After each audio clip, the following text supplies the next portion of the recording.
Evening and welcome once again to Gaming Under the Influence. I'm Mike here with Alex, coming to you from Green Dragon CVR in Woodbridge to talk about video games. How are you, bud? Yeah, I'm doing pretty good, man. How are you? Not so bad. Gearing up for the Erdtree DLC in a couple of days. It's the 21st. Wow, it's actually coming out in 2 days, which is nuts. I'm nowhere near ready for it, which honestly I have no excuse for, but that's all right. It is what it is. Catch up. I think I'm almost ready. I unlocked the DLC anyways, the area you need to access it, but I'm trying to finish the late game bosses before the DLC comes, like Melania and that Dragon Lord with two heads, Placido or whatever his name is. So yeah, it sounds like a good idea. Clean up some leftover stuff. That's right.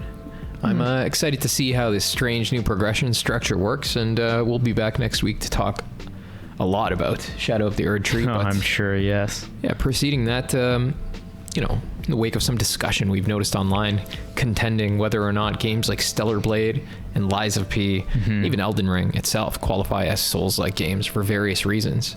We thought it would be good to define this term, at least according to our appreciation of it, and give the reasons for that appreciation, so as hopefully to convince you. I think we're somewhat confident in I would say pretty confident in what we would define it as, and it's weird to see like as games come out, these conversations kind of keep cropping up, and like you said with Lies of P and more so with Stellar Blade and the new Black Myth Wukong game that's coming out also seems to be kicking off these discussions.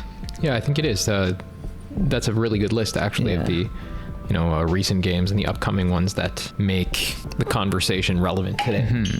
I think that people have leveled the claim in recent years that this is not helpful categorization. Souls-like, it's been applied to things that differ entirely from one another, and really people are referring to something more like an attitude or an experience than they are to a genre characteristic. In the first place, I don't think people have really thought much about what makes a genre in a video game. It's not like in a movie or in a novel where genre is entirely determined by representational elements, by the kind of stuff you're showing or talking about. It's not quite the same thing. Right? There's more to it, right? I think in a movie, straightforwardly, the subject matter is fantastical. The movie is probably fantasy, right? Right. If there's elements of horror being depicted, whatever other setting there is, you have that qualification too, right? It's like whatever there's the most of with sprinkles of other stuff, but something like that. More or less, though, genre is defined in all these contexts in purely representational terms. I think in video games, the criticism is that this view of genre doesn't adequately touch on what makes video games video games. It's describing them. If suppose we were to say, a shooter game is one that shows people shooting, or a horror game is one that people are scared in, or and just define it in the same representational terms. What makes video games unique is how you engage with that subject matter, and not necessarily the subject matter you engage with. So I think that's a good convincing point. This idea that video game genre should be defined not necessarily just in terms of the represented content, but also in terms of how you engage with that content. So building towards the idea essentially that genre in a video game is not the kind of stuff you're talking about, it's how you operate within the universe of the game. More so what you're doing and how you interact with the world. That's right. Etc. And I think already in popular and commercial and video game categorizations, people already kind of admit to this, right? Like we define our genres in such terms as first-person shooter, right? Real-time strategy. You could have a first-person shooter game racing about science fictional military conflict, and you can have an RTS game about it. The subject matter could be identical, but it shares the way. Exactly. It shares the subject matter, but totally different genres based on the way you play and engage with it. The world. That's right. And in each game, cool to think about it. That's right. We're trying to get closer at trying to put our finger on what exactly distinguishes them then in their genre terms. I'd say it's the kinds of actions you can perform in each genre. That's what distinguishes the genres. You can think of it as like a spectrum or a set of possible actions, or of playable actions, maybe, if you prefer. A spectrum of possible, an SPA. That's what characterizes a genre. A spectrum of possible actions. And the reason RTS is different than FPS is because in RTS, the kinds of things you can do are move guys around the map, have them capture resources, whatever. You command them from a distance and interact with multiple units at once, this and that.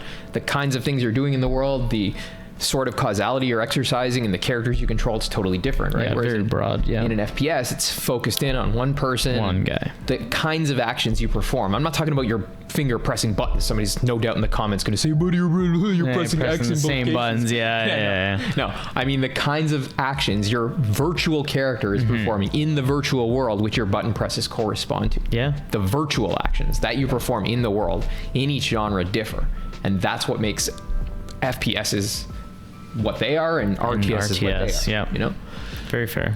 I think you could argue that certain genres have historically been defined in purely representational terms, like a horror game, and I think maybe, you know, that should lead us to the judgment that maybe some video game genres aren't really genres at all. Yeah, true, but then there's also stuff like survival horror, which also kind of gives you an indication on the gameplay, right? Go. So like that's you know, you don't have that in movies, right? That's a great observation. See how that leads us closer to something like understanding why this is why you need to say survival horror, because there's survival mechanics built into it, right? At least we're describing the thing in terms of its game-like aspects. Yeah. You know? So that's what a genre is, at least to my estimation. You know, we can leave links into the description so people can pursue this further if they like. But a genre is a spectrum, a set of playable actions available to the player in one kind of game and not in another. Yeah. It's what distinguishes genres. So the same way we just talked about RTSs and FPSs, the contention here then, at least that I'm making, and I know other people believe it too, is that Souls-like games comprise their own unique genre. There's a set of playable actions unique to Souls-like games that aren't shared in other games. That's right. Right?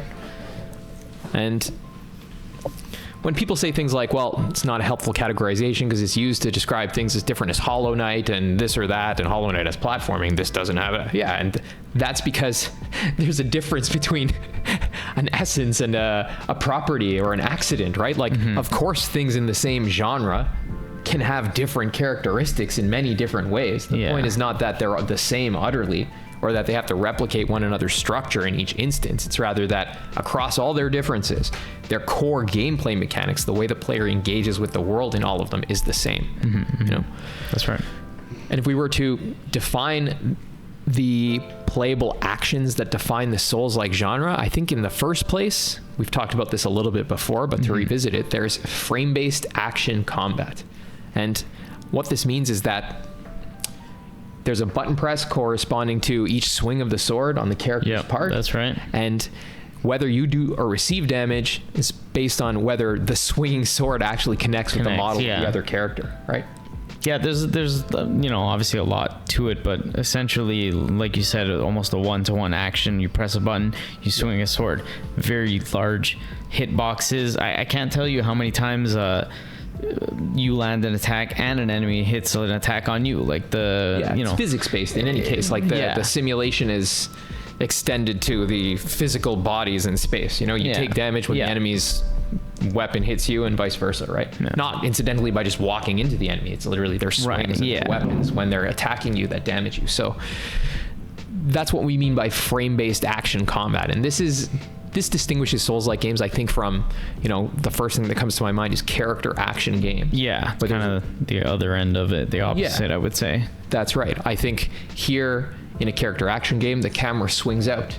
You're less expected to follow the swinging sword of your enemy and return with your own blows. Instead, you're focused on, say, stringing together complex combos. You can't even really see if every blow in that combo hits. They're hidden behind a gauze of effects. Yeah, things happen very fast. Yeah, you know, large combos, and there's a lot more. Not to deny that there's a physical involvement of the models with each other in the virtual space, but rather that this is not the main determinant of what damage is taken or received.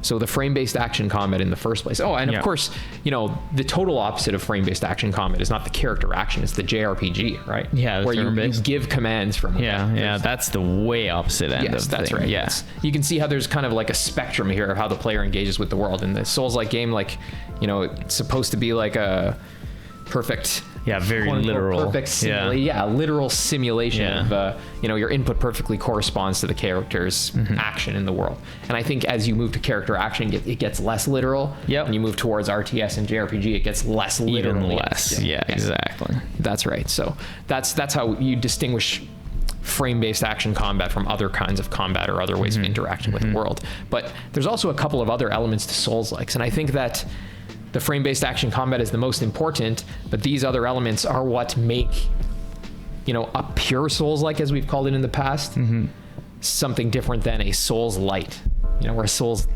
or like adjacent game of some kind, something with like a Star Wars garbage clone, or even like Stellar Blade, in my opinion, right? True. Yeah. Okay. They have Souls-like elements or even Souls-like combat, but in other ways they are distinguished from the genre because of something that impacts that. And, given that we just said genre is determined by how the player engages with the world, it might seem silly to qualify that further with something else. But I think that these further qualifications determine exactly that way in which the player engages with the world, so that in other genres, even if they have the same combat, that way of engaging is different, right? And the first most important thing after the frame-based action combat is, I think, a certain approach to difficulty and progression. Yeah. I think that in distinction to character action games and other non-JRPGs where you're actually controlling a character and pressing buttons to swing in swords, stuff like that, Souls-like games demand a level of virtuosity.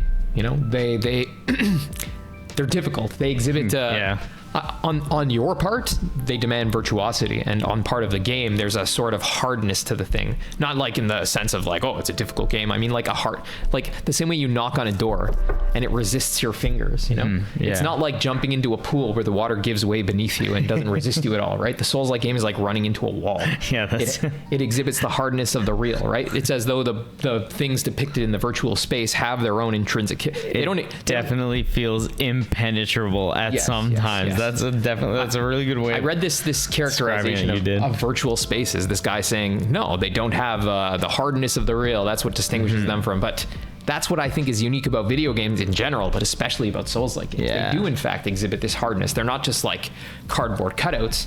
Insofar as there is a virtual space at all, within that virtual space, things actually exhibit their physical properties, such as they are, right? So, and they resist you. Yes, I think this, in other genres, this is instrumental to you having a good time or getting through the text. But in Souls-likes, this is key because it's part of how, given what we'll talk about next too, how the designers convey what the world is. They don't use dialogue, they don't use this and that. Like, your engagement with the entities you fight, that's your way of learning about the world and what those things are. And definitely, yeah. So this hardness of the real, I think people colloquially, will talk about it as difficulty in this and that. And yes, it is difficult, but its primary function is to force you to engage with the physical properties of the things that you encounter in the world. And that's why I think games that jettison this difficulty or give you a slider, they're not true Souls-like games, right? They may keep that combat, but you certainly don't have to engage with it. You don't have to sit there and learn a boss for 2 hours such that you understand its movements and behavior and all of the things it says to you in that period of time. In this game, right? So I think this is important because it changes the way that the game is played and also how the story is delivered. And that, I think, leads us into, the third kind of related characteristic of what makes a Souls-like, and that would be the environmental or otherwise non-verbal or non-cinematic story. Yeah, non-cinematic. There is words. I feel like, even with Elden Ring, they introduced some dialogue between characters, even really early on. Yeah, Sekiro too, that's right. But it's still non-cinematic. But exactly, non-cinematic, and, for the most part, you learn more about the world and the environment by existing in it, going through it, reading item descriptions, paying attention to what bosses are doing and saying, right? The dialogue you hear by eavesdropping. You know what I mean? Right. Yeah, that had the eavesdropping in it. By that was existing cool. in the world, Yeah, there you go.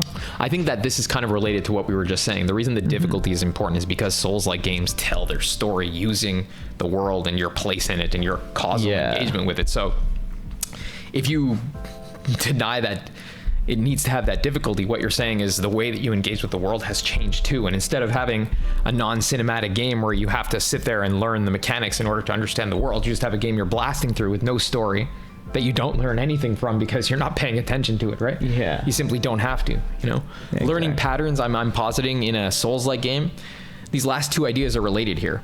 It's both necessary to make it something in that genre and for it to function in its capacity as an environmental storytelling artifact. That's how the game primarily conveys meaning, right? The work is the thing that the guy's made. His art is better to the extent that it's a real being independent of him, and it's it's not like I keep referring to this like cardboard cutout town that they'd film a Hollywood movie on. Where you kick over the building and it falls down. Like this is not a good active world building, right? That's the trapping of a toy, but it's not a world. Not the same. And exactly. I think that the kind of storytelling you're describing right here, it lends itself to the construction of a world. You're focused not on everything being centric on the player. It's the player's place in the world. We were talking about Tetsuya Takahashi, the Xenoblade guy, saying like, characters are not really my interest. I'm interested in building worlds. That's why I build RPGs. They're the best way to build worlds. Right? Yeah, that's true. He understands too. Yeah, that's RPGs are a good way, but in many ways, I think Souls-likes are the best way to build worlds, at least if you have a good one to build, because the gameplay mechanics are synthesized with the objective of world building. You get through the game by learning its environmental story, by appreciating the properties of entities in the world. That's how you do it, right? There's no way around it, I mean, you could cheese it in something like Elden Ring, unlike in Sekiro. For sure, but, there's always a way to cheese things. But I like that the attitude about those games, for the most part, maybe not with everyone, but is that like, if you're cheesing it somehow, you're still doing it right, because usually it's hard anyway. I mean, and there's, it's all subjective. Like probably 60% of the builds in the game are cheese builds. Like this. That's why, in a game like Elden Ring, for sure. It's not a coincidence though that we're calling them cheese builds. We were just talking about that Miyazaki interview. We can also link it down here, where he talks about how Sekiro was the best iteration of the content in this genre, and it's for the reasons we've said before. There's no opportunity to destroy the necessity of playing the bosses in that game, right? You have to engage with them exactly in the singular way they determine. There's not really builds. Everybody is Wolf. You're the same character. You're the same. Actually, there are throwable items, and they don't help you much, right? There's a little bit in the way of stuff like that, but it's not anything game breaking. No, it's not like Lies of P or Elden Ring, where you can use some ulterior means to just brute force like using summons in Elden Ring and the ashes and whatever. Or Lies of P too. I think that many of them have these safety valves, and that compromises the integral relation between the environmental storytelling and the difficulty and the gameplay and all this stuff. But in something like Sekiro, you see all these components like glued together in the tightest like hylomorphic configuration. It's like a soul with a body, right? There's no loose flat parts flapping around. Elden Ring does have some of that. Because Elden Ring's massive, and at the end of the day, it's an open world, huge RPG. I'm starting to realize, because I'm playing through it. Like, oh my god, this is a lot of my insanely large. A lot of my complaints with it have to do with the fact that they probably balanced for people using all the or at least tried, right? And so if you're just going and looking to play a Souls game and not like use magic missiles to just beat everything from the entrance to the boss room, then you're in for a bit of a time. They're gonna try and mess you up somehow. I just played all the Miyazaki games, dude, and in not one of them did I ever sit there as long as I did in the Elden Ring bosses. Really? Never. Wow. The last boss in Elden Ring, Melania here right now. Melania, They required something total, like it's a different design philosophy, right? Like in most of them, other than Sekiro, you're playing the boss and there's clear places where you're supposed to attack. Where you can attack, Stops. It's like, okay, hit me now, right? Like this game doesn't have They that. remix it though now. They they do that. You go in when they're vulnerable, and then they'll come up with another combo. Combos at the end. They do that. So you're expected to learn to like sneak in those, rolling R1 attacks or jumping attacks or something like that. And to not get hit. By the way, that's what Melania here is. She heals when you get hit, so that's you can't beat the boss. When you have this build variety, I guess it's impossible in any case, we could say, for the game designer to devise this like perfect symmetry between player input and the behavior of the game, right? There's too many variables to account. So they really have to kind of ramp it up. Things get a little bit sloppier, I think, in that case. That's why Sekiro is the best game. Fair enough. And I think Bloodborne comes closely after, because it's even a bit more tight. It is. It doesn't have that kind of build variety as one of these games. Less RPG. But still a Souls game. Still a Souls game for sure. Hopefully we'll be back next week to talk a little bit about Elden Ring, a Souls-like in particular. Oh yeah. Thank you guys. Elden Ring DLC. Thank you guys very much.